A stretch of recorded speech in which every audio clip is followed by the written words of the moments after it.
Welcome, ladies and gentlemen, to the Infowars Nightly News. I'm your host, Aaron Dykes. Today is Wednesday, June 27, 2012. Tonight, shocking images have emerged which show the aftermath of Christian churches ransacked by NATO-backed Syrian rebels, illustrating once again how Western powers are supporting Muslim extremists in their bid to achieve regime change in the Middle East. Meanwhile, former Secretary of State Condoleezza Rice calls for arming the Syrian opposition. You know, the one already armed and trained by the CIA and MI6. I do believe that you're probably ultimately going to have to arm the opposition, maybe even today, because people are being armed. Assad is being armed by the Russians and by the Iranians. Then, a massive cyber attack is in progress in the United States, Europe, and Latin America. And 5 of the biggest banks in the U.S. are putting the finishing touches on plans for going out of business. All that and more up next on the Infowars Nightly News.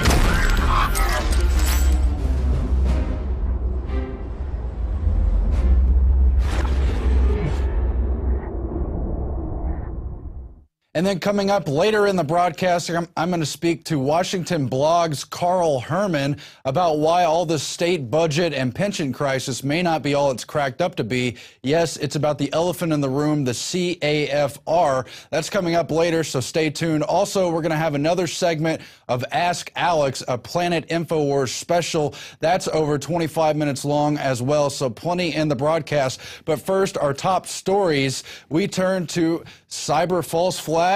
It's a fraud ring and a hack attack on more than 60 banks, we're told. So far, they've stolen 60 million euros, but it could be a total sum of more than $2 billion or even $2.5 billion. And what's more, the security experts at McAfee and Guardian Analytics are saying it required an insider level of understanding. Is this an inside job? That is the question as we look at how they use automated systems to hack into banks in Europe and Britain and in North America and across Latin America. The questions are, can this spread? How did they get inside the banks and loot this money, siphoning it off from large accounts, then moving it to their mule accounts?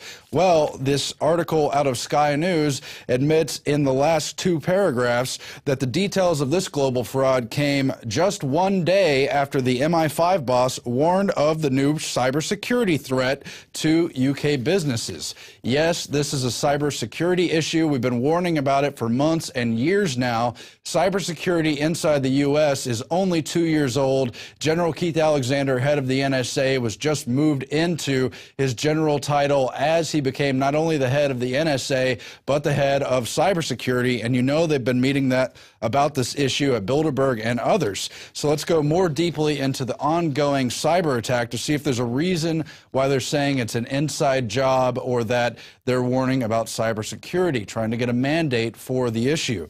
Massive cyber attack in progress in the U.S., Europe, and Latin America. That's Max Slavo of the SHTFplan.com, who goes on about the $2.5 billion that could be missing. And it says, unlike the standard Spy Eye and Zeus attacks that typically feature live manual interventions, they've got dozens of groups using server-side components and heavy automation with no human participation required. It moves quickly and scales neatly. It combines an insider level of understanding. Again, there it is, the insider level of understanding.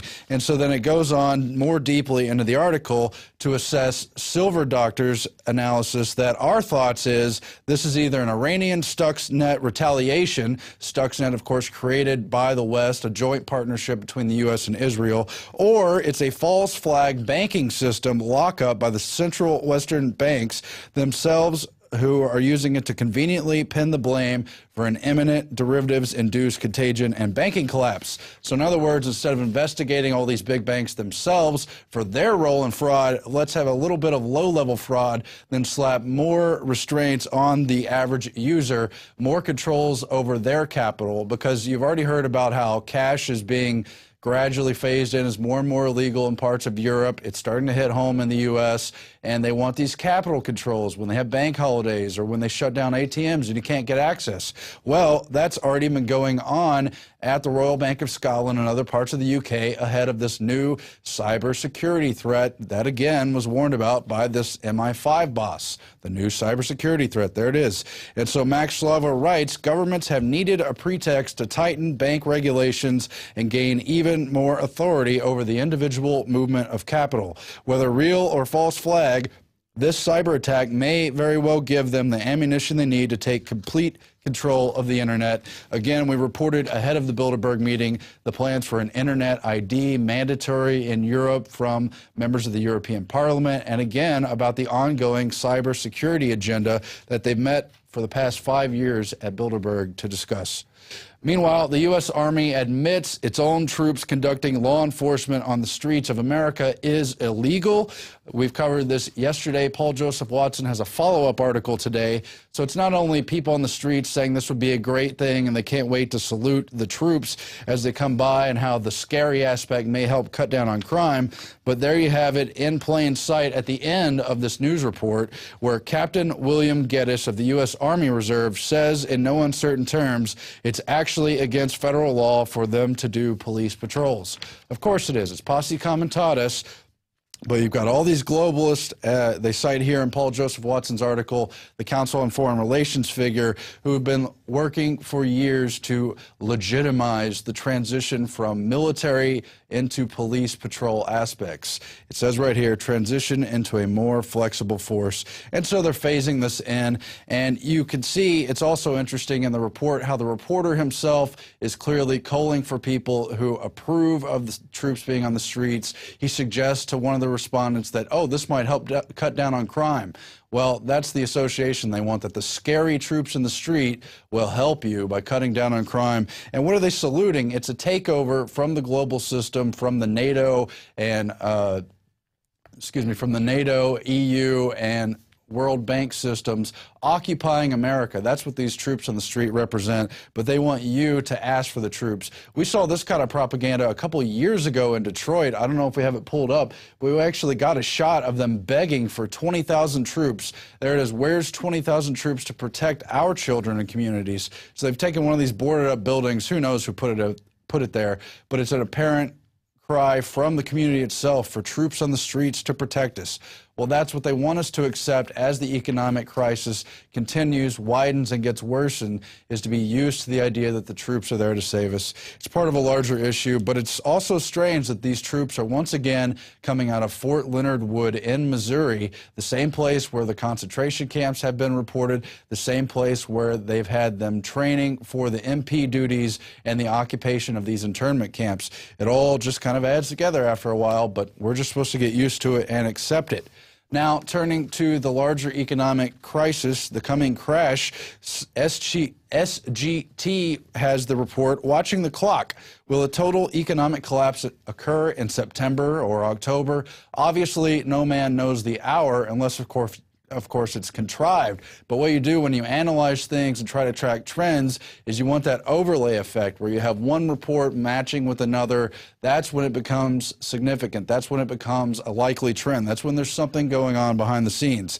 And so they put together all these different warnings and show how the timing adds up to right before the elections. Is it an October crisis, or are they just unable to contain the economic crash from happening any sooner? Well, there's the warning, first of all, that was on Alex's show a couple days ago from the St. Louis officer, worried about how he's been told in October they need to be prepared for an event that will require them to use air and ground support in conjunction with the military. Very startling. That overlaid with the Silver Doctor's report from the LEAP 2020 analysis for a red alert for the banking systems in September or October. That's when they say the trumpet blast will occur. Basically, the wall will come crashing down, and they won't be able to plug their little fingers in the dam any longer. In fact, it will spill over. That's according to their analysis.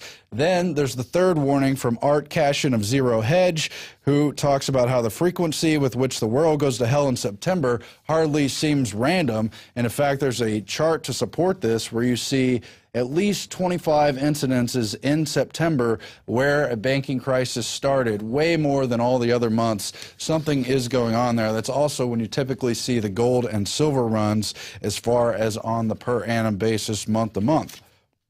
Let's hope it doesn't happen, but it could be used for false flag control, October surprise, getting Obama reelected, or alternately giving a reason to give him the push and bring in Mitt Romney, the new savior, who will go for all these wars in the Middle East, who will go for all the austerity they want and more. Meanwhile, in Europe, after Greece, Ireland, Portugal, and Spain have all asked for bailouts with more countries on the way, Cyprus has officially joined as the 5th member of the EU to seek a rescue. They want as much as 10 billion in euros, which is about 12.5 billion in dollars, because their banks are heavily exposed to Greece. Of course, Cyprus is kind of split between the pro-Greece faction and the extremely anti-Greece Turkish-backed faction. That will all just complicate things. But basically, you've got the head of the Cyprus Popular Bank being a former World Bank chairman, being a former part of this occupying system, now asking for money to recapitalize the very banky heads. It's very strange.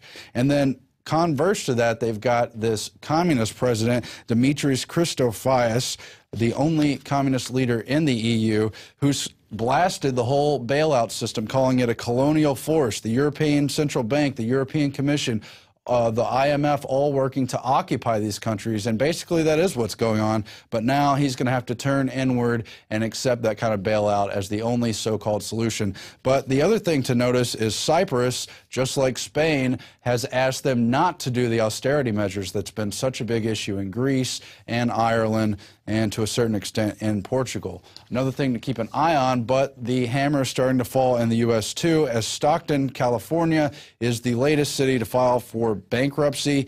It's going to be the largest U.S. city to fall to date. It has almost 300,000 people in it. The nation's largest city to seek protection under the U.S. bankruptcy code after its city council Tuesday stopped bond payments, slashed employee health and retirement benefits, and adopted a day-to-day survival budget. And they had a meeting, and everyone in the town was sad about the bankruptcy they basically knew was coming for some time. The city made $90 million in drastic cuts from its general fund in the last 3 years, reducing the police department by 25%, fire department by 30%. This is, again, a city that has the second highest foreclosure rate in the whole country and one of the highest crime rates in all of California, and here it is. The thing is, it didn't have to go this way. If you find out about CAFR, if we reallocate budgets in a sensible way, but the public doesn't know. That's why you need to stay tuned to the end of this interview. We're going to talk about California and their big pension dry up and their inability to fund these governments that are bloated, yes, but which have reserve capital no one knows about. That is plenty to deal with the issue. That's with Carl Herman later in the broadcast. But finally, in the economic fold tonight, we have the big banks crafting living wills in case they fail.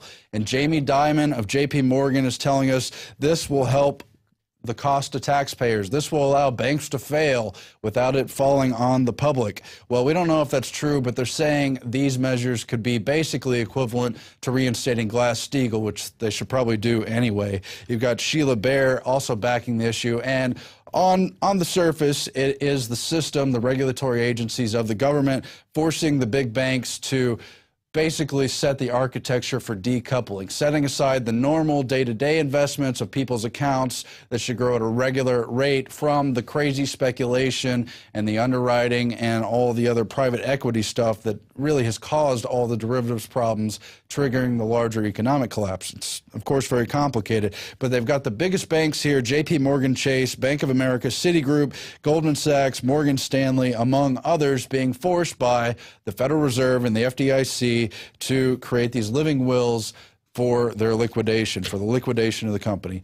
So we'll see. This is supposedly the solution under the Frank-Dodd Act. Instead of restating the Glass-Steagall Act, this is their model for liquidating these banks and saving the public. We'll see if it works.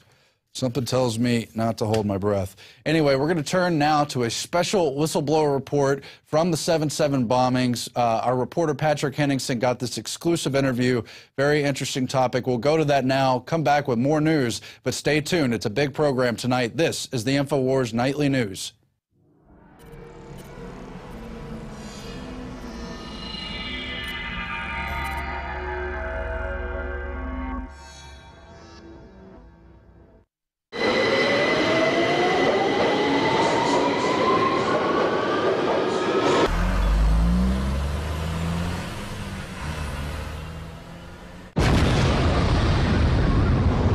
London, 7/7, the terror event that changed the course of European domestic security policy. A devastating attack which hit underground trains and buses. It was both bold and brilliant in its execution. The official narrative is that of 4 radical British Muslims whose perfectly planned and run operation claimed the lives of some 52 innocent victims. In 2010, while compiling an annual strategic threat assessment, South Yorkshire Police's principal intelligence analyst Tony Farrell learned that the government narrative of Islamic extremists carrying out the attacks of both 9/11 and 7/7 was a lie, perpetrated by a mainstream media code of silence and complicit government officials, a stance which ultimately led to his dismissal. Infowars.com had a chance to speak with Mr. Farrell at a recent Employment Tribunal appeal hearing in London, where he sheds additional light on his pending case. My name's Tony Farrell. I work for South Yorkshire, or used to work for South Yorkshire Police as the principal intelligence analyst, and worked for them for 17 years.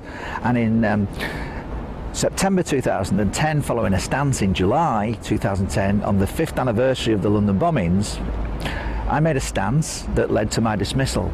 My stance was when tasked to do a strategic threat assessment, which incorporated, amongst other things, the threat from counter-terrorism. In the light of the realisation that 9/11 and 7/7 were not as the government narratives would have us believe, I no longer was able to say that the threat was coming from Islamic extremism, as the government rhetoric was saying at that point, and my managers in South Yorkshire Police wanted me to say. I felt that would be discriminatory against the Muslim communities in South Yorkshire and further afield. And I went to my boss, alerted him to the fact that there is all sorts of information available in open source, including the work that Alex Jones had done to expose this at the time. That was influential indeed. And they clamped down on me, refused to contemplate the notion of the threat being anything other than Islamic extremism, saying, you and I, Tony, are just the government foot soldiers. You'll never get the government to tell the truth. So they weren't saying you're wrong, Tony. They were just saying go along with the lie and say that the threat's from Islamic terrorism. They tried to get me down to occupational health. Now for the day, I went along with it, but on the 8th of July, I went into work, and that was the day of the assignment, and the realisation had only happened about a week or two before this. I'd given them a red alert, they ignored it, they were cornering me.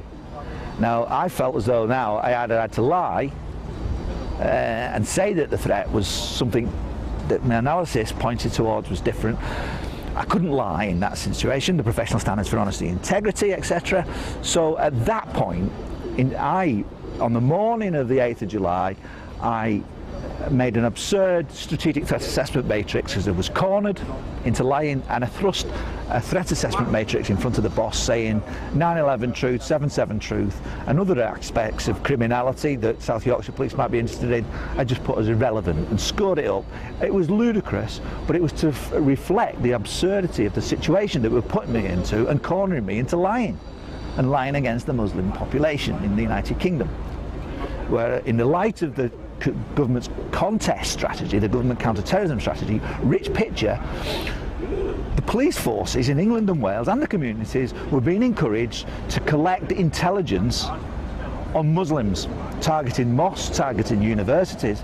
Now, that's all well and good if there is a threat there, but in the light of 9/11 and 7/7 and other miscarriages of justice that I was alert to at that point, I thought, well, without proofs, I can't say that. That is really being discriminatory to my Muslim brothers and sisters. And the threat almost certainly was coming from within, in whatever capacity. Now, I didn't know clearly how it had been perpetrated, which agents of the state, but what I did know for certain was that the government narrative, the 9/11 Commission report, and the Home Office anonymous document, official document, was just a pack of lies. No other word for it. It was just ludicrous. So in the light of that, I made the stance, knowing full well that it's likely to end in tears. It's likely to end in dismissal. But my conscience said, take it, Tony, rather than prostitute yourself. So they wanted to sort of treat it as if I was insane. So they tried to cart me off to occupational health. At first I resisted, but I did go to occupational health, came back with a clean bill of health. I then went to a dismissal hearing in September, and I challenged them to do something about this and let me give the strategic assessment fully to source everything up, to say why I was more than justified in doing what I did. They didn't want to know and said, your beliefs may well be correct. You've had exemplary record for South Yorkshire Police, excellent work, but it's incompatible with where we are at the moment. So it's a very sad occasion, we're sacking you. By the way, you can appeal. I did appeal to the police authority, who just rubber stamped the deal and said, Tony Farrell's views, this was a councillor, Tony Farrell's views are outlandish. Nobody investigated it, outlandish. So then it went into a more formal footing, employment tribunal. I sought my legal advice, and they said best to argue on a discrimination on grounds of your religious philosophical beliefs, which is an unusual thing to do. Unfortunately for me, I went with it because I had said that, look, if you're asking me what a threat is, it's a satanic New World Order. But I would have never have said that had I not disbelieved 9/11 and 7/7. And he said, that's religious philosophical to some degree. So I was steered down that route, and we had the pre-hearing in the tribunal to discuss whether that belief was a philosophical belief, because if it was, it would have been protected. But the judge, in a way correctly, diagnosed it as, well, look, that wasn't the cause of the blockage. It was the fact that 9/11, he disbelieved 9/11, he disbelieved 7/7 based on empirical data rather than a philosophical belief. Right? So it was dismissed on those grounds. It left me an unfair dismissal. Could they have redeployed? Was it reasonable to sack me? And in September, 3 days in September 2011, in a hearing with Ian O'Crane representing me as a lay representative, I'd run out of all resources to have legal representation. I lost an unfair dismissal hearing as well. Now we have a course for appeal. We did appeal, and the judge dismissed it with no reasonable prospects of success. But there is a rule in the Employment Appeal Tribunal which we've taken advantage of to get us to court today. So sat ex parte, on my own in front of the judge, South Yorkshire Police not present, the argument was really to say I was making, it wasn't a religious belief, it was a Public Interest Disclosure Act. It was a protected disclosure. I, as the intelligence analyst, had been tasked to do the analysis, and they shouldn't have sacked me just because they didn't like the analysis. I was speaking truth to power.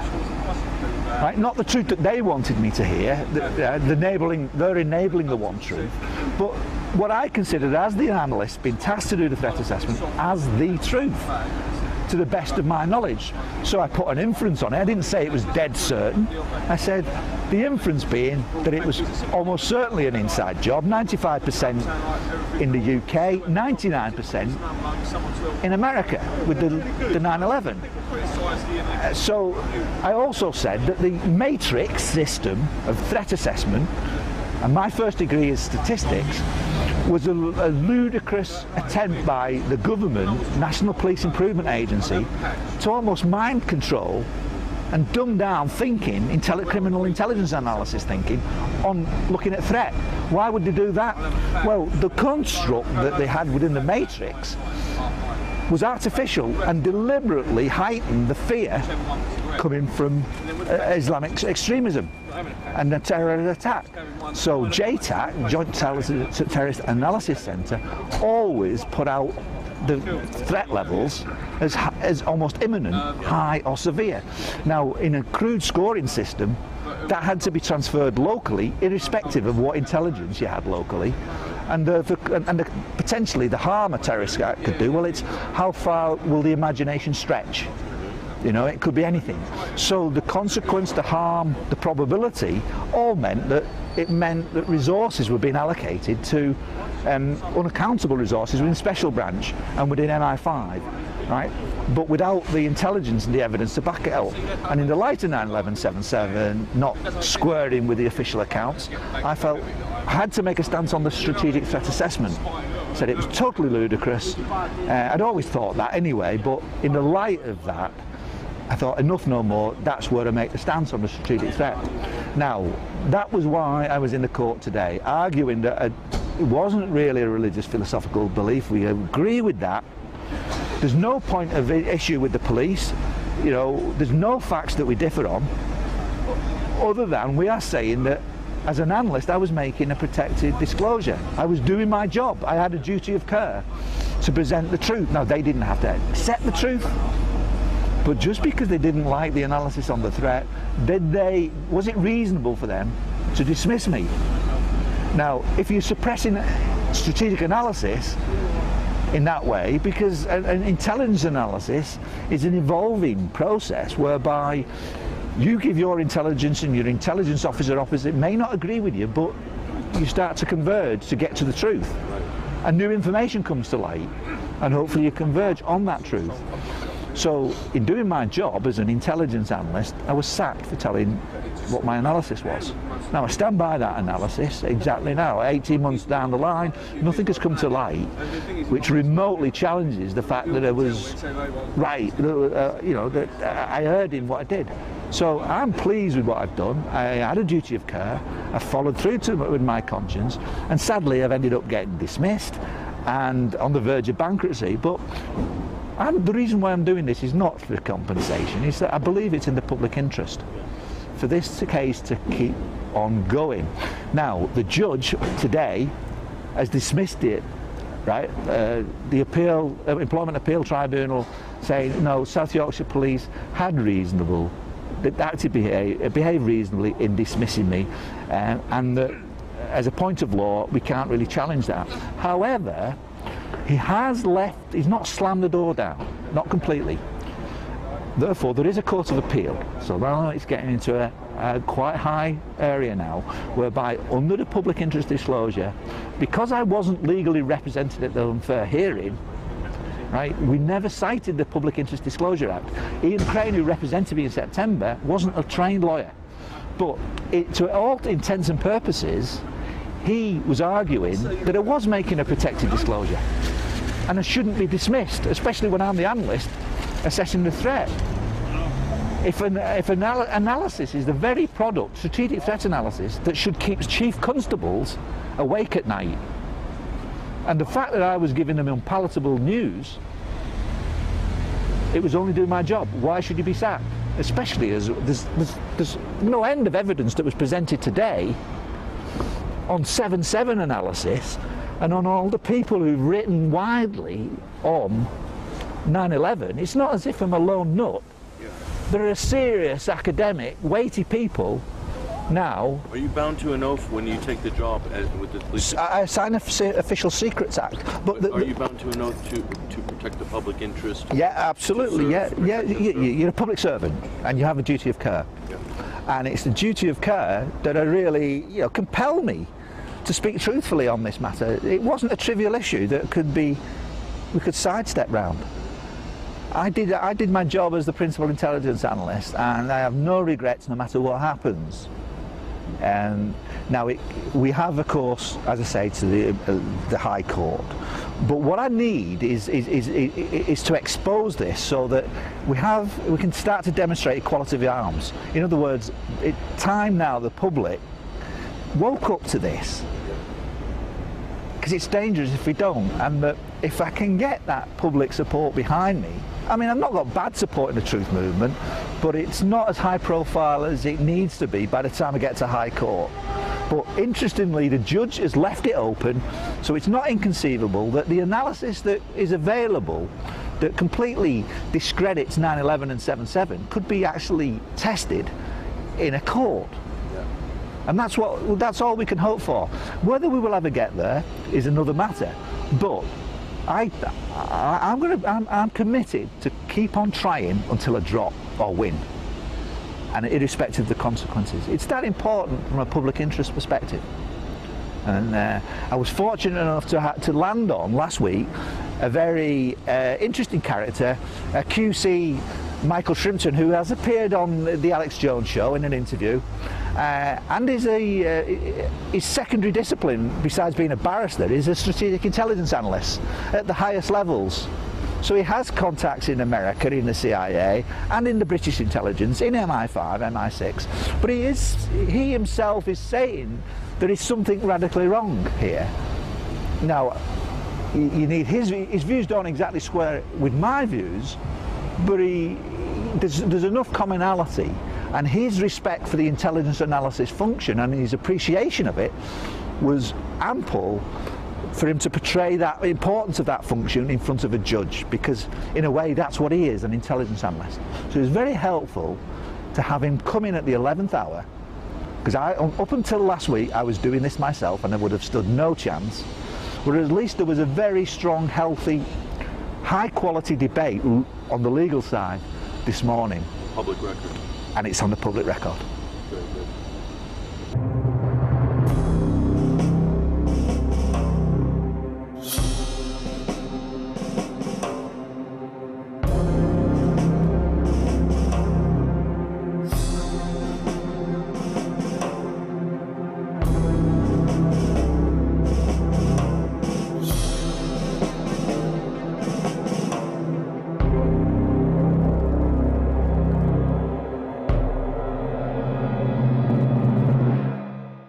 So there you have it, Tony Farrell, a UK police analyst, intelligence analyst, blowing the whistle, but then being driven out of the agency. Of course, nothing really going on there, I'm sure. At any rate, we have the anniversary of the 7/7 bombings coming up in just a couple weeks here in, of course, July, and more reason than ever to shine a spotlight on that and all the false flags, 9/11, the Madrid bombing. The list is really pretty infinite, all having to do supposedly with Al-Qaeda. But then wait, we're backing Al-Qaeda in the Middle East. That's heating up once again. Not only did we put Al-Qaeda in as the Libyan rebels to topple Gaddafi, but now, of course, they are helping to topple Assad. That is heating up to the state of war. In fact, Assad himself has now declared Syria to be in a state of war, making it that much easier for the West to go full hot on what has been a covert war up to now, all part of the path to Persia and the possible luring of Russia, China, and other entities into a wider World War III, or what you would call it. Let's hope it doesn't happen. But, of course, the Syrian rebels stormed the state media, killed 7 people, and have effectively taken over that television station. Important, of course, to the bolstering of Assad's regime. Also iconic to the surge of the rebels. But again, the rebels are Al-Qaeda-backed Western forces. Hillary Clinton, Secretary of State, and all the other United Nations entities have been backing the Syrian National Transition Council. Basma Kodmani was at the Bilderberg meeting this year, so it's very clear that the Transition Council is not only tied to Al-Qaeda, but entirely Western-backed. They're just trying to get Assad out of the way so they can get that Western foothold in there. But it's complicated with our connections to Russia and China and the tangled web we weave. But we've got Condoleezza Rice back in the news. They say she's a possible vice presidential candidate for Romney, but either way, she loves this going hot with Syria. She wants us to back the rebels because, well, Russia's funding Assad. And while I'm sure that's true, we don't need to further strengthen the rebel force we've already backed. It's already been CIA trained, Mossad trained, British MI6 trained, all of it. We put them in there. It's very transparent, but let's go to that clip now of Condi calling basically for blood in the Middle East. Once again, she didn't do enough in her years presiding over the Iraq War. Let's make alliance with those who understand that Syria will never be stable with Bashar al-Assad in place.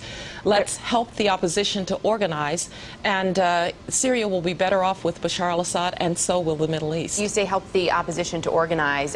Do you support, like Senator McCain does, arming the rebels? Yes, I do believe that you're probably ultimately going to have to arm the rebels. It's a whole geostrategic game, and it's a perfect place to point out why the left and right really have no distinct difference in our currently occupied United States, because they both want war in the Middle East. In many ways, Obama's regime has been more effective at toppling domino pieces without the larger fallout. The Iraq war is still going on. It was a big controversy, lots of protesters. The Libya thing was quick. Real quick. The Middle Eastern uprising, the Arab Spring, supposedly this democratic movement. But look what we have a year later. We have Egypt run by the Muslim Brotherhood. All those areas getting more and more radicalized, and the West just loves it. They want a clash of civilizations. That's what these neocons and these people in the Obama left at the CFR and everything, they're part of the same larger group. They all want a larger clash of civilizations. Just look into it. Huntington, I think, has the book. Anyway, the very Syrian rebels that Condoleezza Rice wants us to back are now ransacking Christian churches, just showing how extreme they are, how anti-West they really are, yet they're supposedly our allies. Shocking images have emerged which show the aftermath of Christian churches ransacked by NATO-backed Syrian rebels, illustrating once again how Western powers are supporting Muslim extremists in their bid to achieve regime change in the Middle East. And it's got this guy here in priest robes and them tearing apart churches, setting them on fire, and on and on. And again, we're supposed to be in a war on terror against these extremists, Al-Qaeda and the rest of them, and yet they're our allies, and we're letting them ransack these churches in the Middle East just because it suits larger geopolitical strategy. And that's just some of the images. The rest are posted on Paul Joseph Watson's article at Infowars.com, but just shocking stuff that's going on in Syria. Meanwhile, you'd think after hiring pedophiles and enraging the public with their pat-down policies, the radiation scanners, and more, that the TSA would only go up from there. But Becky Akers breaks down how that, of course, was not the bottom of the barrel. Outrage again, as this week the TSA has opened and spilled the ashes of traveler John Grosh, who was transporting the remains of someone through the airport, but instead they opened it up and laughed as Gross tried to pick up the bone fragments from the floor. Now, once again, giving good reason to be outraged at the TSA's policies, but that's not enough, because the patent liars, the repeated liars, the known liars have accused Gross's version of being inaccurate, saying they basically followed policies, that their policy was never to open up human remains, I guess just to scan them, and that's supposedly even against the law, but it didn't stop them from basically defending the guy who did open it up and then laugh at the person trying to pick up the human remains. Just disgusting. When are we going to learn the TSA does not have our constitutional interests at heart, or even just basic humanity, nor can they keep us safe, nor have they ever caught a terrorist? You put the pieces together. We'll turn now to the daily quote. A nation that is afraid to let its people judge the truth and falsehood in an open market is a nation that is afraid of its people. That's yet another quote from John F. Kennedy, of course, murdered by just one lone man. Anyway, we're going to turn now to Ask Alex, another segment from Planet Infowars, which is your tool to fight the info war your way. We urge you to go sign up, join that network, help it grow, help reach people in the ways you think are most effective. But meanwhile, we've got a lengthy segment where Christy helps bring the questions to Alex. Watch for yourself, but stay tuned, because after that, we're going to go to break and come back with Carl Herman of Washington's blog to discuss pensions and the CAFR elephant in the room. Thanks for watching. Hi, and welcome to the Ask Alex questions from the Ask Alex group on Planet Infowars. I'm here with Alex Jones, And I'm Christy Hightower, so let's get started. And let me just stop you. Okay. I got to interrupt. Trademark Alex Jones. I've noticed people online, and I got to respond to trolls because it's fun, saying this is scripted in here. This is not scripted. No. She came in here about 2 minutes ago, and I had time to look at the top here. We're doing the nightly news, 7 o'clock every night, the syndicated 3-hour radio show every day, Infowars Live, and wouldn't matter if I'd already heard these questions. But the implication is... We want you to be live. We want you to be... Well, exactly. But the implication is that I couldn't talk on my feet. Right. Everybody knows it's the opposite. I have diarrhea of the mouth here, ladies and gentlemen. So I don't know about these questions yet. I've looked at one of them, and to be honest, sometimes I'm not going to have all the full answers about these because I haven't had time to... And that's the point. Exactly. It's an on-the-fly deal. Yeah. But most importantly, it's about planetinfowars.com. You go there to ask me questions in the Ask Alex section. You go there to do your own journalism, to claim that I, work for blood-drinking lizards. Whatever it is, you go to planetinfowars.com. There's dating, camping, fishing, whatever the case is. Sorry, Christy. No, we've got fine. Gerald Salente coming up in 15 minutes, so I better get rolling here. All right, we'll make this fast then. All right, so this is from Steph. She says, hey, Alex, some of my trendy but well-meaning friends keep sending me links to sign online petitions from avaz.org. Some of the petitions push for the UN to create a no-fly zone over Libya and to pressure the UN to support the FSA in Syria. Azaz covers a myriad of issues and claims not to receive any funding from corporations or foundations. So, Alex, Avaz.org, which claims to have 14 million members, is it a globalist tool or just a group of misguided, well-meaning activists trying to do some good? Let me look it up here real quick, because I've got to be honest. I don't want to sit here and talk about somebody I don't know about. See, this is the problem with a question like this, is that sometimes, like I said last time on that video, if I don't know, then you guys can bring me the info, and then I can come back in a part 2. That'd be awesome. But what I do know is that there's lots of online petition sites where basically anybody can create a petition. Whitehouse.gov does this, and people are saying, "Oh my gosh, the president wants to have GMO labeling." No, he doesn't. I can go to Whitehouse.gov and create a petition, and then get people to sign it and send it to them. And they found in this whole Delphi technique, they like to make you think that you're actually interfacing with them and that they're listening to you. So it's just a tool to make it look like the White House is transparent, listening to people, when it comes to real meat and potatoes issues, totally run by the same globalist lobbyist.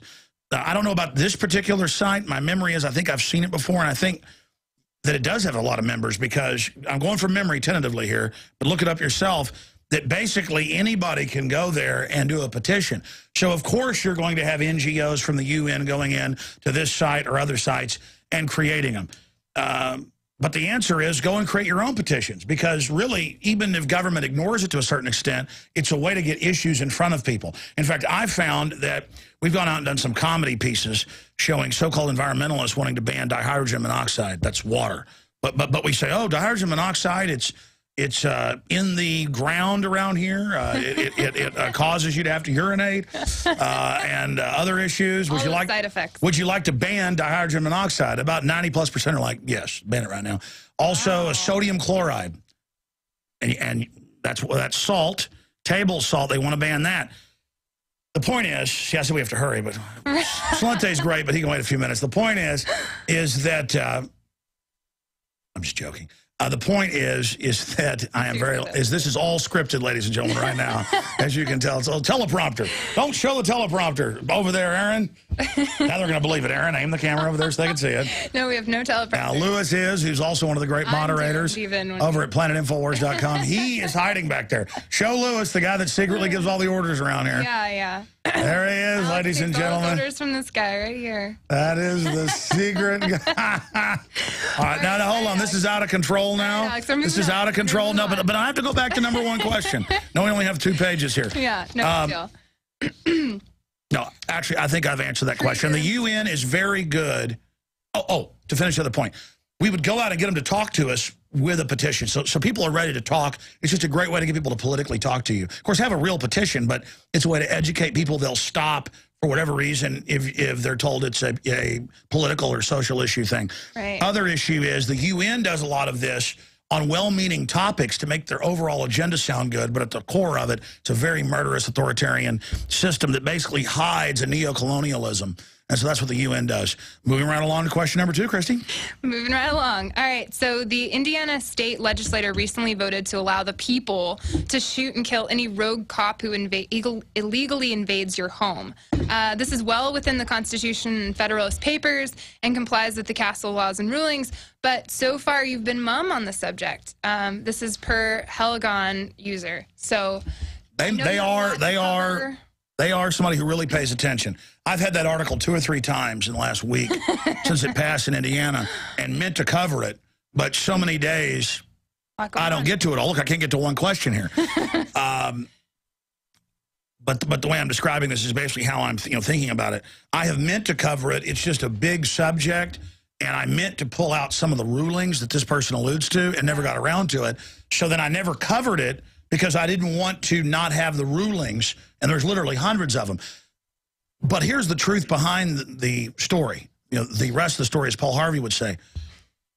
Texas tried to pass a law last year saying the TSA couldn't grope people at the airport because it's illegal. Well, right. It's already on the books as illegal. That's why a cop can't randomly stop you and stick their hand down your pants. The CIA or the FBI. Or the CIA or FBI or anybody. Exactly, Christy.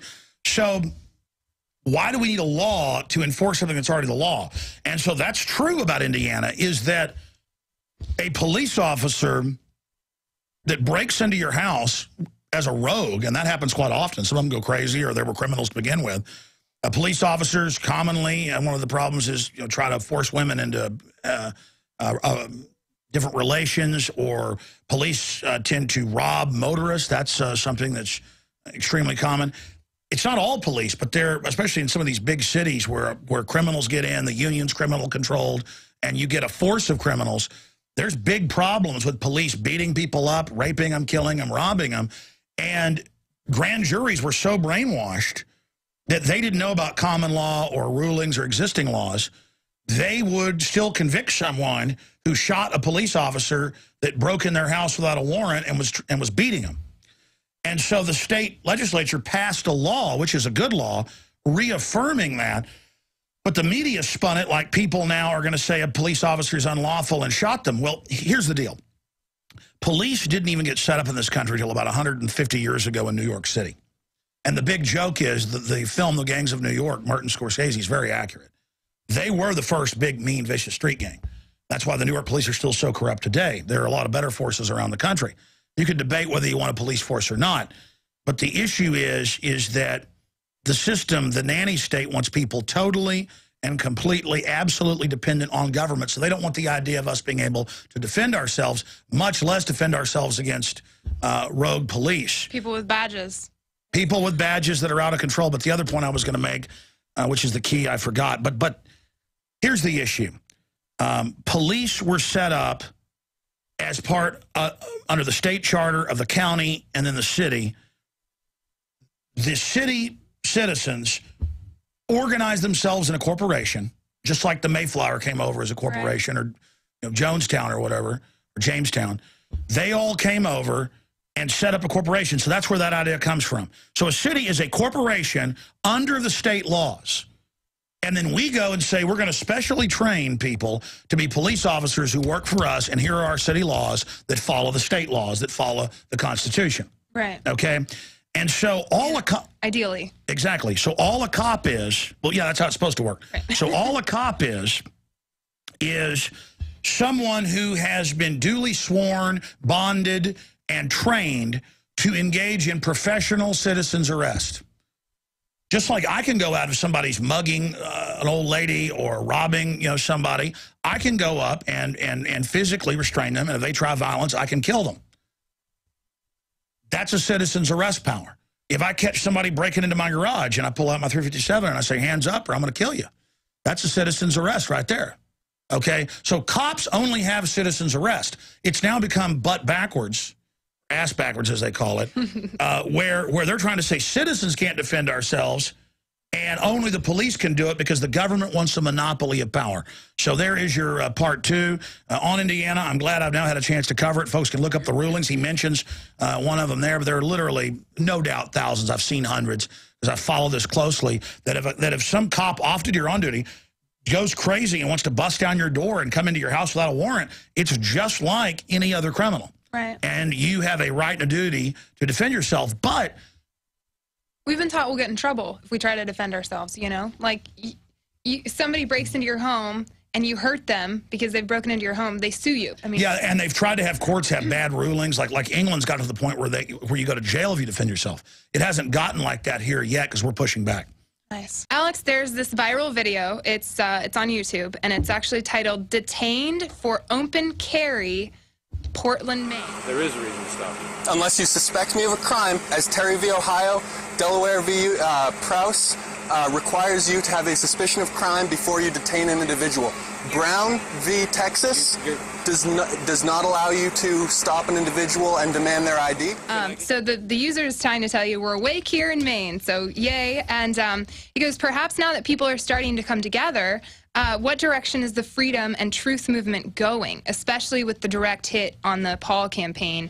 Or is Ron even still in the race? This is Bad Robot Army is the user. Well, that's a long question. Yeah. We thought Indiana was long.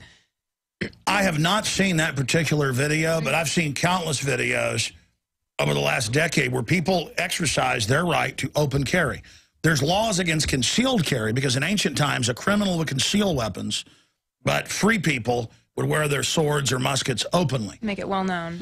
And that's why you wave at somebody. That's a sign of, hey, no weapon in my hand, I'm a friend. That's why you shake somebody's hand, because it's really an oath that you're friendly. You wouldn't shake the hand of somebody you didn't like. People are all into like being honorable up front, because no one would associate with anybody who was deceptive or a liar or disreputable. And so almost all 50 states have the common law and then laws in their state constitutions where open carry is legal. Concealed carry is illegal. That's how they trick you into getting a concealed carry. Going, oh, go get a license for a concealed carry. It creates the perception that all carrying is illegal. Plus, they have most of these dramas and cop shows set in New York where they pull you over and, oh, you got a gun, you're going to jail. One of the few cities where it's actually illegal because it's got unconstitutional garbage on the books that hasn't been overthrown. Actually, it has been overthrown, but they keep doing it. In Chicago and New York, there's actually been rulings. Supreme Court's ruled repeatedly, actually, the last few years, properly, that it's an absolute individual right. So the point is that this is one of the greatest civil rights or human rights movements out there, is that people go out and wear guns and go to rallies. We were at Bilderberg, and people had side-holstered guns, and they weren't provocateurs. And it really, sent the message across that, hey, you got guns? Hired police that are here guarding the criminal Bilderbergs, we got guns too. We're free people. We're on par with you. And by the way, it isn't just our right, it's your right too, officers. That's how you can carry a gun, because you're designated as a citizen arrest specially trained person, as we just talked about. But this is one of the biggest issues where you demonstrate a right, you exercise the right publicly, and then the illusion that guns are illegal and guns are bad dissipates that Hollywood's put out. And this is the equivalent of holy water to a vampire, or a giant crucifix right in Count Dracula's face. And so hundreds of people that I've seen on YouTube videos, I haven't seen this one, have been arrested.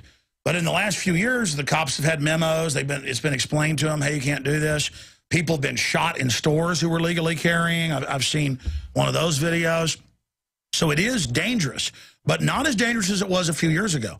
A few years ago, it didn't matter if it was Vermont or Arizona, where total gun culture, even more than Texas, they would still harass you, detain you, arrest you. But now, because of people hitting the barbed wire like that and politically standing up for all of us, now people are like, you can have a gun openly. I got to tell you, the first people I've seen do this in the last decade, it was the new Black Panther Party. And even though I didn't agree with what the leader of it said, quite racist fellow, he marched in Houston with a bunch of his guys with 12 gauges. In fact, you might be able to find the file footage of that. And all over Texas, people are like, you can have guns open? You can have them out in the open? Making it known. Well, absolutely. Listen, we've gotten to the point where when I was a teenager, we still had rifles in our pickup trucks. And it was, I mean, even in Dallas, people had rifles in their pickup trucks.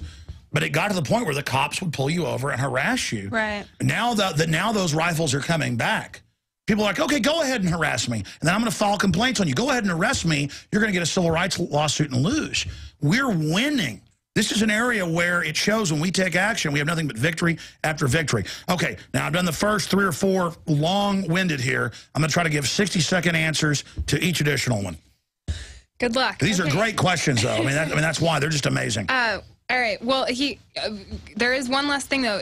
How does that play into the direction for the freedom movement? I mean, well, I mean, he's talking about part of it. You know, Ron Paul taking a hit. Ron Paul didn't win. Ron Paul's trying to get more delegates to have a say at the Republican convention.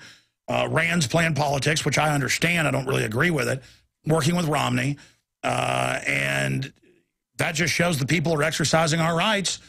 If you don't exercise them, you lose them. I mean, it's a big victory. Yeah. This one comes to you from Bob. He says, don't you ever get overwhelmed by all the information you need to deliver? So obviously you said yourself the Indiana legislation you haven't gotten to touch on. What was happening right before you came in here? Yeah. Go ahead and tell us. Chaos. I mean, I had like 10 people trying to talk to me.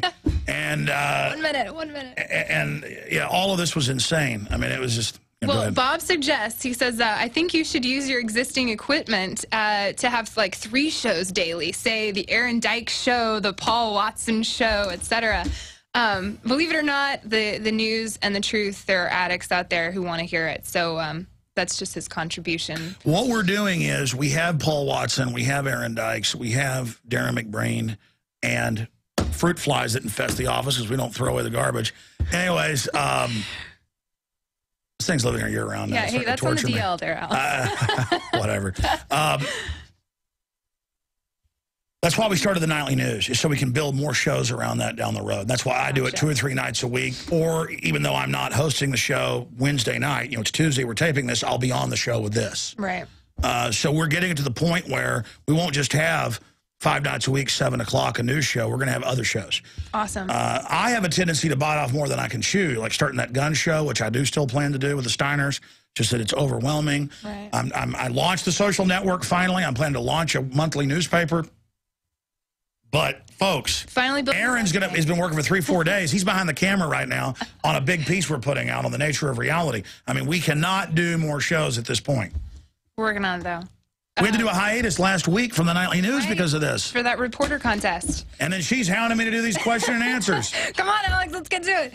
All right, so this guy, this is actually bringing in a Planet Infowars user in terms of his article that he published. He says, I just posted an article on Planet Infowars about the Louisiana owners of property that are trying to be taken by the government for an endangered frog that may or may not be living there. What should you do about this type of government control, spreading Agenda 21 wherever they want? Well, the fraudsters at the UN admit, because their emails got leaked and other issues, that their fraud of global warming is over. They're still keeping the carbon taxes, but everybody knows it's a fraud. And they are abandoning that. Oh, I just exhaled. How much do I owe you?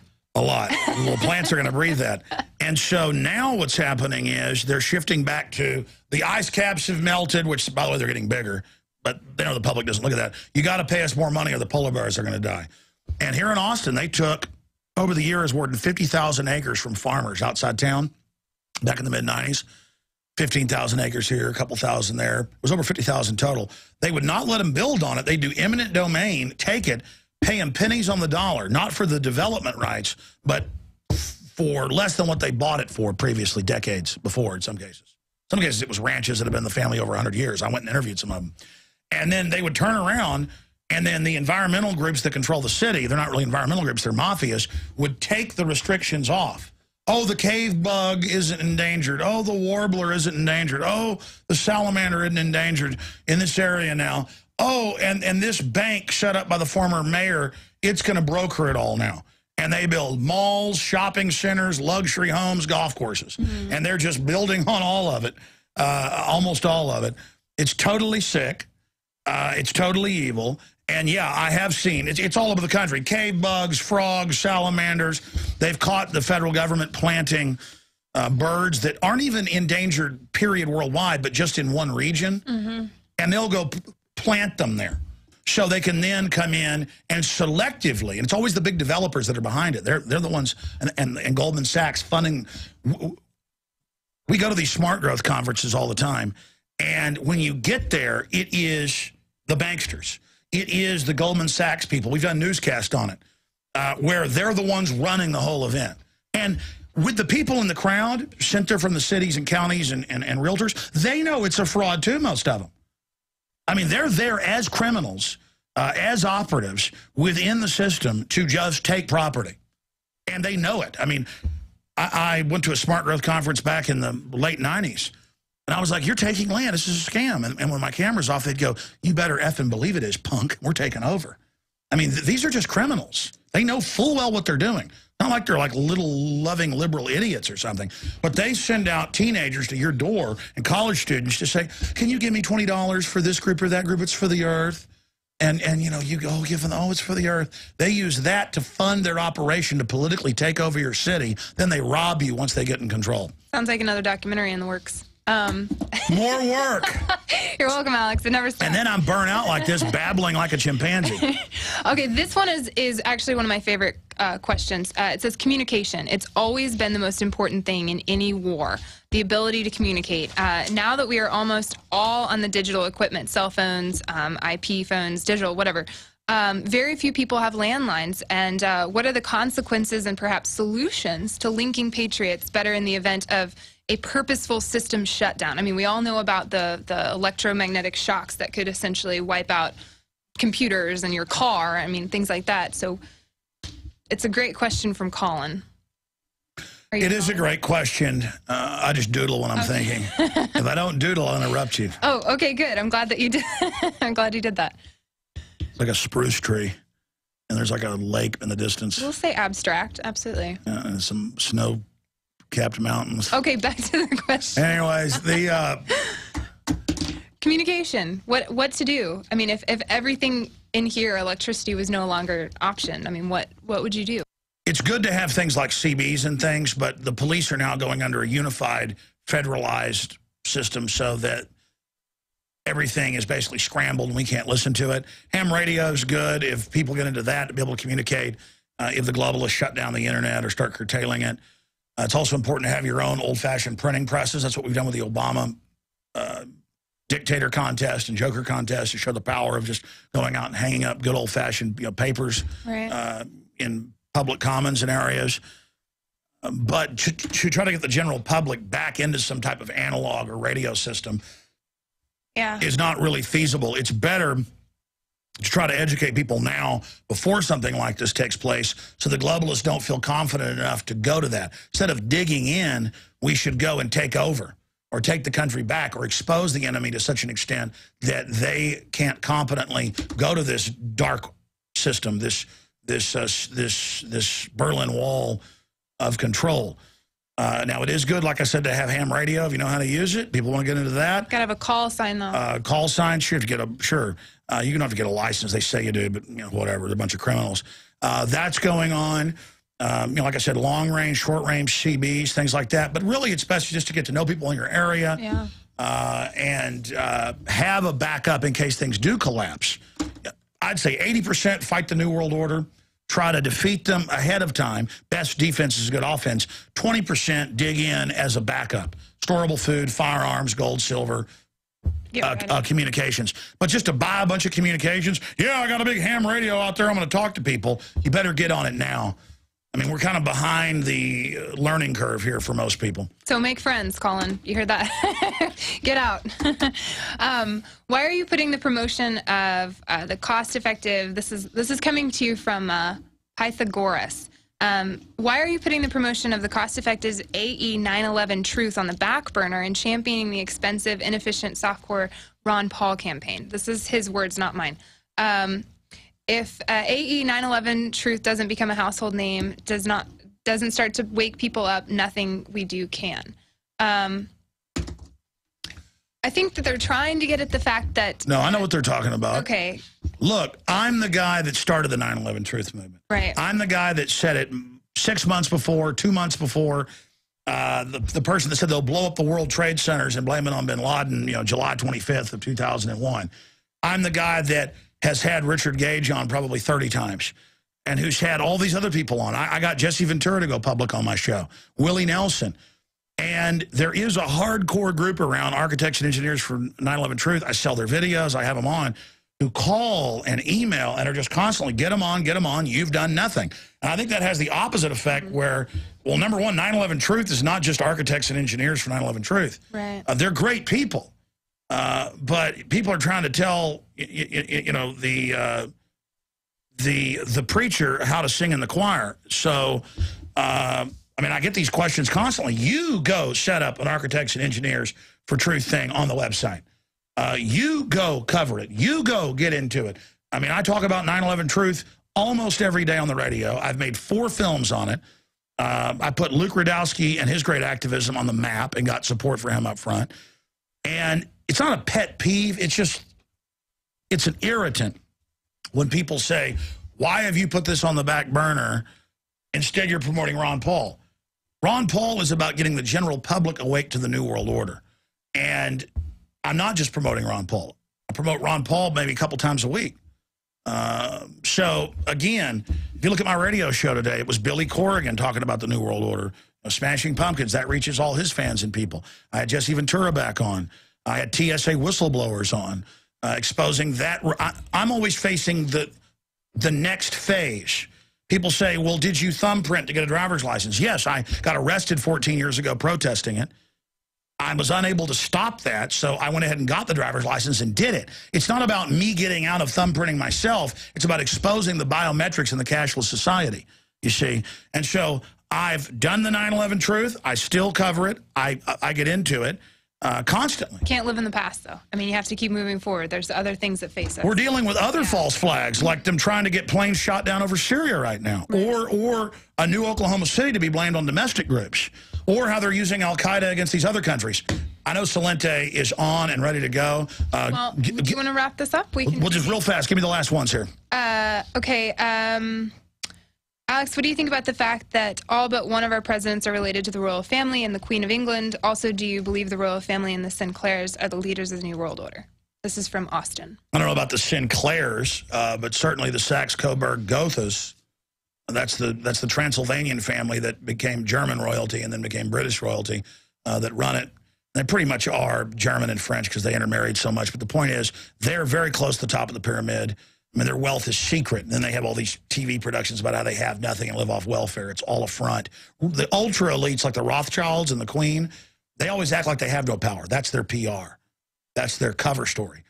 And there's been reports where the Rothschilds have sued people who say they're the puppet masters that really own all these oligarchs. And then it came out in court they did. So that's going on. And that's basically my answer to that. Okay. Hillary being a felon, fined $300K for violation of the Logan Act. If Obama appointed her as Secretary of State, if that's criminal, I think it's enough to impeach and undo some of his laws. What's your opinion now? They just don't enforce the Logan Act anymore, and that fine was in the mid-'90s. So, but certainly we should impeach Obama. We should impeach any tyrant and reverse what they've done. And we're getting close with Fast and Furious. Yeah. What's the last one? Well, actually, this is not from the group, but it was interesting enough for me to want to bring it up. There's a penny that someone sent in with a Mason symbol. Hammered into it. Hammered into it, and the guy that sent it in said he just wants you to tell him about it, if you know anything about why it would be on a penny or any sort of... I don't know anything about it. Okay. I'm sure he could go online and find out why the Masons would hammer the symbol of Masons into a penny, but I personally have no idea. Perhaps you can look into that. And like I said, next time... We can do a recap. We can do a recap. Yep. Christy, great job. PlanetInfowars.com. And you're watching Infowars Nightly News. We taped this Tuesday. You're watching it on Wednesday. And Aaron, who's behind the camera right now, is hosting the news this evening. So let's come back to Aaron Dykes and Infowars Nightly News. Thanks again for tuning in, y'all. Send all your questions to the Ask Alex group on Planet Infowars. Till next time. Aaron Dykes. We're back at the Infowars Nightly News, and of course we turn now to the ongoing economic crisis as they preach the age of austerity, as they continue to say that countries in Europe need bailouts. What's coming to the home front? Well, we decided to talk to Carl Herman. He's a contributor at Washington's blog. He's also a longtime board-certified teacher in a number of subjects and is working in lobbying and research for, quote, a better future. And we're going to discuss the big elephant in the room issue that is CAFR, the comprehensive annual financial reports and the hidden budgets that go with this. Carl, thanks for joining us. Oh, you're welcome. Thanks for having me. Now, this is a complex issue. It's hard for people to understand. Let's start with the basics of what is CAFR, what are these larger budget crises we're facing, why are they having shortfalls in pensions, and let's go from there. Yeah, I'd like to begin by reframing this that it's actually very simple to understand. When you hear about a budget deficit, they're telling the truth, and it's a lie of omission. That is similar to a household saying, accurately reporting what's in the checking account. Now, in our households, if there's a shortage in checking, you immediately ask the question, what do we have in savings? Right. That is what the CAFR reveals. And what I decided to do is actually Clint Richardson did a great job with the California CAFR, and he laid out for 2011 that California has $577 billion in cash and investments. And then I went ahead and did a little bit of work in that. That means that when Governor Brown says that the budget deficit crisis of $16 billion demands austerity, that's a lie because we have options. I'm just going to round up because we have $600 billion in cash and investments in our savings account. I mean, that's totally crazy. Can you break down what is the CFR and why is that off the books? Why is that in its, the savings component instead of the checking component, as we're saying here? Well, the why question, as an academic, I don't go there. I think that the real power is to be able to point out that it is there and we have options and that it is just as if you were in charge of our household and you said we have to have austerity. If we broke this down and compared it to a household errand, and we had a problem of $16,000 of a shortage in our checkbook account, and we had $600,000 in savings and cash and investments, we'd be fine. We'd just go ahead and transfer some from savings into checking, and we'd be good. So the real power is to point out that it's there and then to demand that the public know about it. Well, exactly. So how much are we facing in shortfall, just in California as an example, in the pensions, in the ordinary budget, and the rest of it? Okay, now when you press government officials and you say, well, what about this money? There are three typical lies that they tell. One is that they'll say that these are designated accounts. All right, the lawmakers are the people who do the designating, and at the very least, they can go ahead and comprehensively advise the voters for options to redesignate those funds. So the designation doesn't make any sense. The second lie, which you point to, is that we're told that they're pension funds. All right. Now that's a really great admission, and we can work with that because if you jump into the California CAFR, and all people need to do is they can take a look at my work, and I have the link to the CAFR and the page numbers right there. The pension plan for California last year for the public employees cost $27 billion, okay? The $460 billion of investments that we're told is funding those pensions, you can look at the CAFR and see how much income is generated. Now, this is huge. When media report on this, they get all excited because the stock value of that pension investment fund goes up, and they report as if that's a good thing. But what we really want to take a look at is how much income is generated from those investments. So California has a total of $600 billion. Only $1 billion of the $27 billion pension cost is paid by the income of the investment fund. Now, how do we know that? You take a look at the CAFR and it says, okay, income from investments, $10 billion. But then right below that is $3 billion in expenses. All right, so we got 7 left. But if you take a look at the investments, you find that California chooses to purchase government debt securities, and we get income from that. Okay, fine. if we're going to do that, then we have to take into account that California chooses to sell our own debt.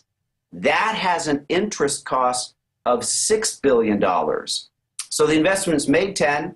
We paid our Wall Street investors 3, and then we got to subtract 6 for the interest that we're paying on our own debt. So the net income toward this $27 billion pension cost is only 1. Now, what I'm hammering on, and I'm working with my 2 California state legislators who are doing the best they can so far to dance around this issue and not have to make a public statement, is that the so-called pension fund only funds 4% of the cost of California pensions. It's totally insane. But if it was a straight investment of that $600 billion or the $400 left over, you could practically make that in an ordinary bank on an ordinary return, enough to pay for the pensions. Exactly. And I did that, that got me curious. And I took a look at the returns, the income returns. For the last 4 years, Aaron, it's been negative on average in California. So we're holding on. So the taxpayers forfeit this $600 billion, which is over $50,000 per household. So really the impact of this for Californians is to understand that we have assets that the government is hanging on to that we don't have access to, that's valued at $50,000 per household. I look back over the last 10 years at the CAFR data. The average rate of income generated from that withheld taxpayer assets is just 1%. So the idea that it's funding pensions is just refuted absolutely by the data. And yet it is supposed to fund pensions, right?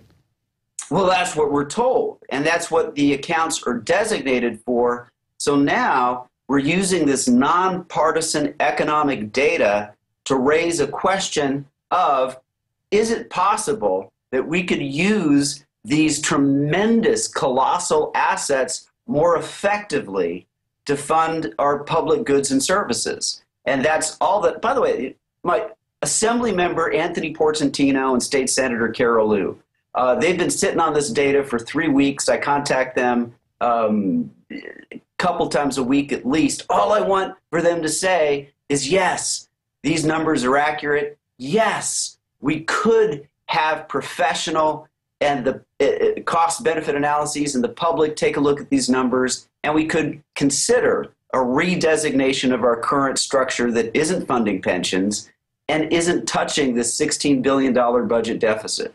Well, that's why I wanted you on today, because I know our audience knows a good bit in general about CAFR. Alex made a film about it many years ago.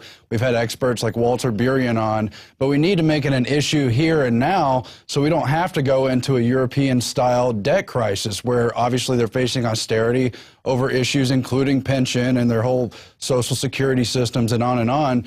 Is California the worst state in the U.S. facing these issues? Because I know there's shortfalls in Texas, New York, the other big states, Illinois.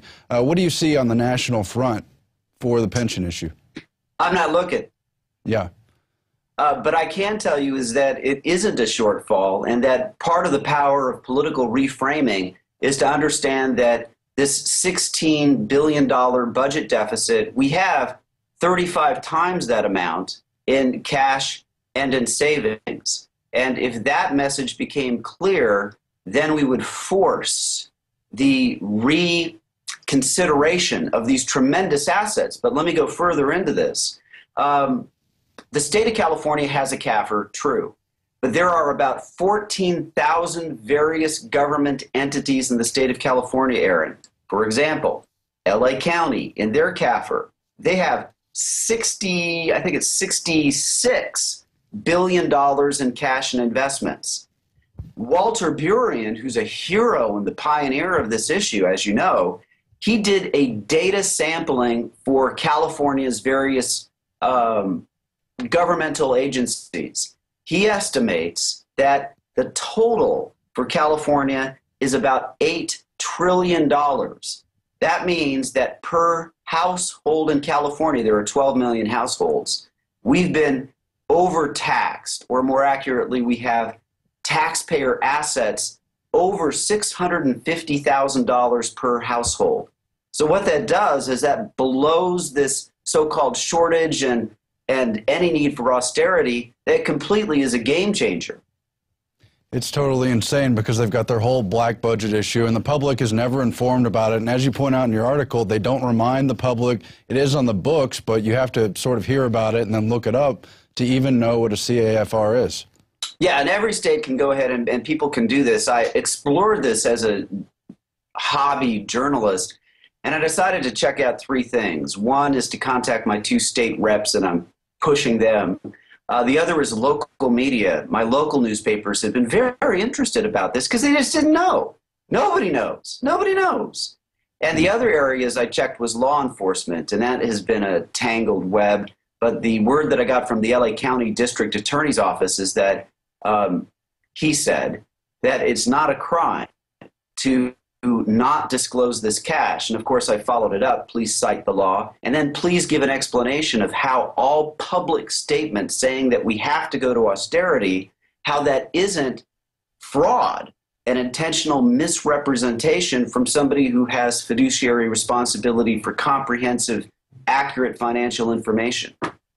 It's mind-blowing to me because on the one hand, you've got the reserve cash. It could be redirected, as you discussed, to deal with the pension issue, which obviously people in the public sector have been paying into for decades. And then at the same time, the trend I'm seeing is all these large pension funds. I know a lot about the Texas teachers' retirement system because I've been studying it the past few weeks. They're getting riskier with their investments to deal with the shortfalls. They're putting more on Wall Street, and they're dealing more with these leveraged buyout firms. So that money that's supposed to be there for teachers is more and more evaporated into kind of this fictional money scenario that's going on globally. Yeah, I think you're giving them too much credit that they care about the teachers. This is just a cover story. If they really did care about funding these programs and the public good, they would disclose it. And economics really has good tools to be able to provide options for the taxpayers, and it's our assets. I think it might be helpful to take a look at, there are 3 broad areas of reform that the people, my colleagues, my friends, we point to. Shall we talk about that? Let's do it. All right. So one is monetary reform. We don't have money. We have its Orwellian opposite. It's a debt. What we use for money is created by private banks and the Fed as a debt that we have to repay with interest.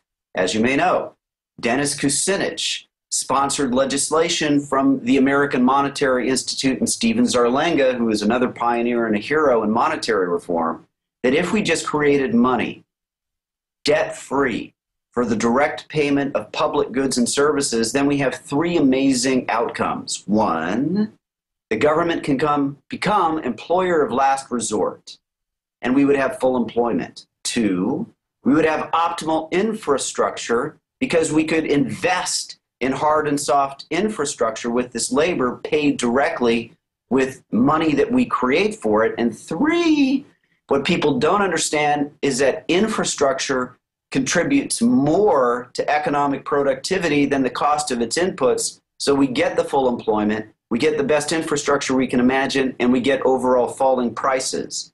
That is what monetary reform can do, and that's one area of reform. Right. So to do that, though, we have to take on the whole Federal Reserve System. Yeah. That's a big one. Yeah. But yeah, I think we'd all like to see that done. How do we deal with the Fed system? How do we make that a big enough political issue to get the public ground swelling behind it so that they can't ignore it anymore? Because obviously it has become an issue in Washington, but probably not a big enough public issue yet. Yeah, that's really the question, isn't it, Aaron? Yeah. And that's really what I see in the broad picture of what Occupy is attempting to do, is for the 99% to have a critical mass recognize that in these huge areas, we're not being served, that really it's the 1%'s interests that are being served. And we just got to keep pointing to the facts. I think we're close, but until we're there, it's just another day at the activist office. Right, right. So, yeah, obviously that was point 1 of your monetary reforms. What are the other 2 points, briefly? The other part is credit reform. Ellen Brown is the leader with this, and this goes into the topic of state-owned banks. Now, when you go into the smaller government agencies, Aaron, and they'll tell you, yeah, we have a cash reserve, and yeah, we need it. because this is like any household. If some crisis happens, you need access to cash to pay your bills. All right. If you had a state-owned bank, you could have at-cost credit for government agencies, and they wouldn't have to retain these taxpayer surpluses. As you may know, the state of North Dakota is the only state with an increasing budget surplus, and part of how they do that is that they have at-cost credit. The easiest way for me to say the benefits of this public credit, if the state had its own bank, it could issue 2% mortgages, 2% credit cards, and that would give an abundance of paying for all of your state tax costs. All right, so bottom line, we know CFR is sort of the elephant in the room. We know, as you say, it could be redirected to cover at least a lot of this, if not all of this, budgetary shortfall problems and the unfulfilled pensions and so forth. How much of it is a criminal issue of people deliberately scheming the system and not reporting? How much of it is simply taxpayers not being aware of the CFR as a mechanism? Well, that goes into the whole broader picture of what we're attempting to do, what you're heroically attempting to do with this show, is that it's a war for our minds.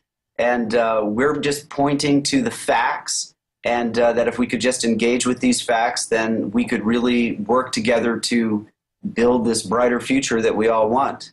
While these facts are hidden, the 1%, they'll lie to us, they'll engage in more wars, economic and physical wars, and they'll continue to go down the path that we see, which is debt slavery. So as you mentioned, California alone has 14,000, I think, different government entities. I don't know if they all have their own CFRs, but many of them do. So when we go state by state and people try to look up what their own states are involved in and how much CFR could solve those issues, where do you look? It's hundreds of pages in each document. What's the bottom line people need to look for? How do we interpret these documents meaningfully? I would recommend just look up my articles, and then if you take a look at California, I began doing this in 2009, and I looked at the state of California, the county of Los Angeles, and the city of Los Angeles, and I guess it took me about an hour for each one, and then the biggest numbers jump out at you. The investment portfolio is where the big numbers are.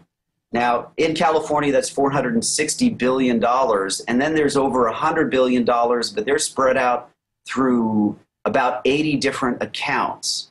So just taking a look at the investments that are designated for so-called for pensions, but we already went over that. Right. And people can find those big numbers in that way. But definitely this is an issue with other states besides California. It's just sort of the worst off at this point. Is that what you found? Well, I haven't checked other states. Walter Burien says, and he's probably familiar with most states' status with this, is that this is just business as usual. If you take a look at what we know of the Federal Reserve and the unlawful U.S. wars of aggression as the macrocosm of the United States, each state is still run by those same two political parties, okay? Right. So they have their own game within the state, and part of that is this overtaxation and these pension.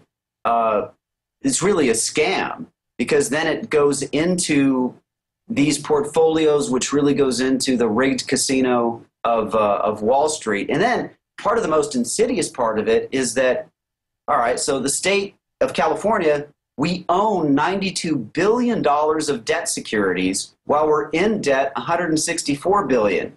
That's not an investment, pal. That's a transfer of interest from one set of taxpayers to another, but minus the cost of the debt managers taking their cut.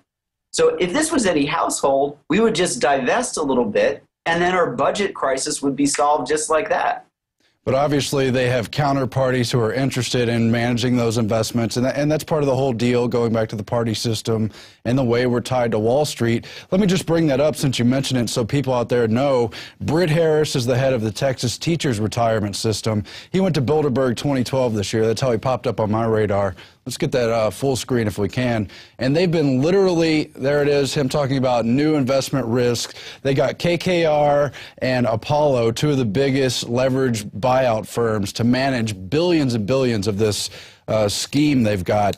And they asked the question here in this article, is the teacher's retirement system in the business of managing pensions or of running a hedge fund? And more, it's trending towards the hedge fund answer, which is just totally crazy because they're doing literally investing in casinos and losing money, investing on the derivatives market, and everything else that's been part of the problem with the larger economic crisis, not in any way part of the solution, at least as far as I could figure. Yeah, and I haven't found one article that talks about the income generated by those funds for the pension. And that hopefully will be a bit of data that will help in other people's interested analyses of their state CAFR data. Well, Carl Herman, thanks for bringing this up. Let people know the best place to find your work. Would that be Washington's blog spot, or do you have your own site? I do. I write for Examiner.com. I write for Daily Censored, which is the daily version of Project Censored. But I recommend people go to Washington's blog. The author who generated that site is brilliant. Yeah, it's a great place to learn, too. In conclusion, what's your best statement to the people out there? How do we make this an issue? Is state by state the way to go? I don't know, man. I think that everybody has to look for their own self-expression, and if this is an area of interest, I thought the state was the best way to go to take a look at the biggest numbers that belong to us in the state. Well, I bring that up, of course, because the case you made with California, or you and Walter Burian's data, is just mind-boggling. It's just an astounding example of how this whole thing is almost designed to go wrong. Oh, it absolutely is. All right, Carl Herman, thanks for joining us, and we'll speak to you in the future. That's it for tonight's Infowars Nightly News. We'll be back again tomorrow. Keep watching, and don't forget about Prison Planet TV, where you can fund our nightly broadcasts and help us grow and reach more people. Good night.